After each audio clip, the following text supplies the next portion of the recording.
ang gagawin po natin. Ito po yung yung dugtong ng video ko kasi nawala yung may nando lang ako ng something sa may na-touch lang. So, ang bag nyo po ay saan ulit po nga po. So, ang gagawin nyo po sa bandang ibaba ng bulsa po, itong yung kantado nyo po. Bago po kayo umalis, ganituhin nyo po. Ang gagawin nyo po, dito nyo po ilagay. Doon po. Ito sa bandang ibaba. Ito nga po. Di ba po? Yan po. Ikakabit natin po dyan. Bago tayo umalis. Yan. Safe na safe po ito. Pag ito nyo po sa baba, ilagay ang kandado nyo na nakakabit po sa bulsa po dito sa baba. Sa bandang ibaba po.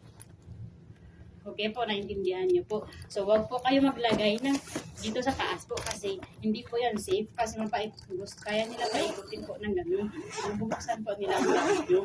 So, dito sa bandang baba po, dito na bulsa, malaki man yun po. So, kahit nakatutok man sa dito, sa bandang dito, kaya din po natin ilalak yung bag natin na naka-safe talaga. So, dito po sa baba, hindi na po nila kayang hindi kahit mabuksan nila ang bag natin. So, malalaman po natin na buksan nila ang bag natin. Kasi hindi na nila kayang paikutin ng masara ng paganon. Kasi, naka-steady po yan dyan. Ganun po. So, yan lang po. Maraming salamat. Sana po may matutunan po kayo. At saka maging aware po tayo. Salamat po.